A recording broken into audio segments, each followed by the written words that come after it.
Si tu rêves de vivre au soleil, pour travailler en ligne ou juste changer de vie, que tu te dis la Costa del Sol, ça peut être super sympa parce que c'est une destination qui est très prisée. Mais est-ce que ça vaut encore le coup? Eh bien, écoute, je vais te donner mon avis. Ça fait 2 ans que je suis là et j'ai vu l'évolution du marché immobilier, de la vie ici et on va en parler. Donc là déjà, la qualité de vie, c'est clair. Il y a la mer, il y a le soleil, 360 jours par an au moins, enfin 300 jours par an, ça c'est sûr. C'est assez safe, c'est vivant et c'est multiculturel. Malaga, tu vas voir les musées, les restos, il y a pas mal de festivals. À Fuengirola, c'est super pratique parce qu'il y a tout à pied, tu peux tout faire à pied. Il y a pas mal de Français, de Scandinaves, d'Anglais. À Miras, ça va être plus calme, plus nature. Torremolinos, là, c'est dynamique et c'est très bien desservi par le train aussi.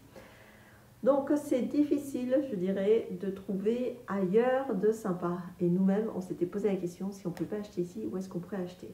Donc déjà, l'immobilier sur la Costa del Sol, c'est devenu complètement, mais complètement fou.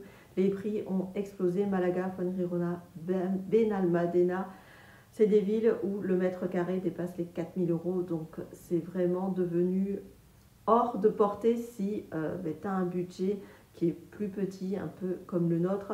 Donc là, tu as l'aéroport aussi, il y a un train qui va de Fuengirola jusqu'à Malaga. Il y a beaucoup de choses qui font que les gens veulent venir ici pour s'installer, pour profiter du soleil. Et c'est une région qui est quand même dynamique. Mais si on ne peut pas acheter ici, alors où est-ce qu'on pourrait aller?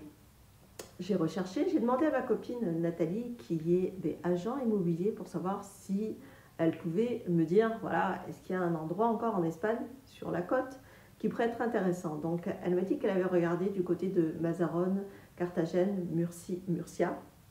Et c'est là où c'est très intéressant au niveau du prix du mètre carré. Par exemple, Puerto de Mazarone, on est à 1 700 euros le mètre carré. Et sur la Costa del Sol, on est déjà à 4 000 euros. Donc, par contre, ça va être beaucoup plus calme. Voilà, parce qu'il n'y a pas grand monde encore. Ça va être beaucoup moins vivant que sur la côte au niveau de Malaga, etc. Donc après, il faut voir est-ce que ça peut plaire ou pas. Pour certaines personnes qui vont se dire, bon ben voilà, ça peut être un bon plan parce que je suis sûre que d'ici 5-10 ans, on en reparlera et toute cette région-là sera aussi bien cotée que celle de Malaga. Comme on peut voir je pense que tu connais, ça s'appelle, voilà, il y a le lac Rose à côté, Torrevieja. Là aussi, il y a pas mal de Français et les prix ont explosé. Donc c'est vrai que la Costa del Sol, c'est un joli lifestyle si tu as envie de soleil, etc., que ça bouge, c'est dynamique. Si tu aimes vraiment ce côté-là, bon ben viens quand même et tu verras, mais ça va être plus compliqué de pouvoir acheter, il faudra un budget plus gros. Mais par contre, si tu cherches à investir et tu te dis, bon, même si c'est un peu calme maintenant et que c'est un pari, tu peux faire un pari sur l'avenir, on va dire, dans 5-10 ans, peut-être que ça rapportera et l'appartement que tu auras acheté qui est dans les 100 000 euros pour un 2-3 chambres, mais il vaudra beaucoup plus parce que ici, sur la Costa del Sol, du côté de Fuengirola, Malaga, les prix sont beaucoup plus élevés et les mètres carrés beaucoup plus petits également. Donc si tu as besoin d'aide pour, justement, tu aimerais avoir des infos sur ce côté-là, de Murcia, etc., c'est avec grand plaisir que je donnerai les coordonnées de Nathalie.